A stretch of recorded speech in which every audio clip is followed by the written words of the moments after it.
How's it going, everyone? The Weekend Cook here, and today we're going to be grilling up a steak. For the seasoning, we're going to keep it simple with only olive oil, salt, and pepper, and rely on the grill to get most of the flavor. So start off by rubbing down the steak with some olive oil to get the salt and pepper to stick. Actually, before any of the seasoning, take your steak out of the fridge and let it sit out for at least 30 minutes. This will help get an even cook.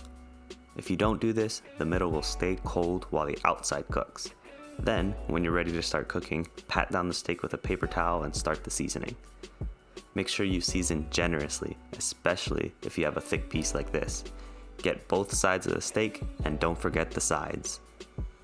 You're going to want to use a temperature probe to make sure the steak comes out exactly the way you want it. For me, that's medium rare. Now, if there's a bone, place the probe near that, because that'll be the area the steak cooks the slowest. If you don't have a bone, just place the tip of the probe on the thickest part of the steak, usually near the middle.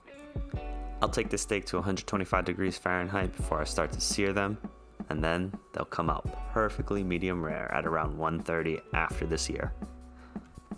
We're going to piggyback off our rib cook, and if you didn't see that video, I'll leave a link in the description below so you can check it out. This grill is sitting around 250 to 275 degrees Fahrenheit, and we're going to add a piece of hickory wood to impart some flavor on the steak. Now, I timed this to finish up right when the ribs were coming off, and I estimated that would be a little over 30 minutes. So, if you're cooking something else on the side, start this around 45 minutes before.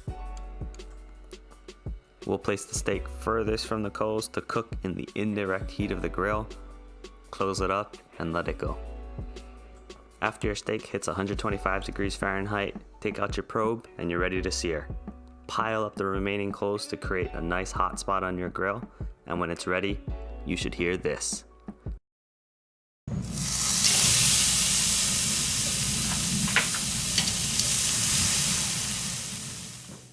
And that's how you know you're gonna get a great sear on this steak.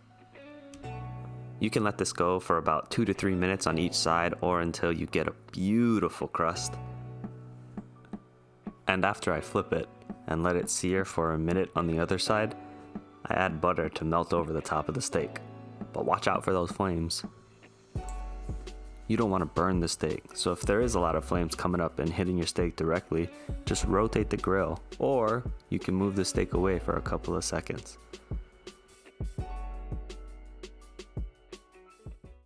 And there it is, the bone-in ribeye. When you're carving this up, make sure you cut against the grain to get those nice soft pieces of meat. And look at that, cooked perfectly to medium rare. Now you can enjoy your steak, and I hope you enjoyed this video. Give it a thumbs up if you did, and hit that subscribe button to see new cooks every week.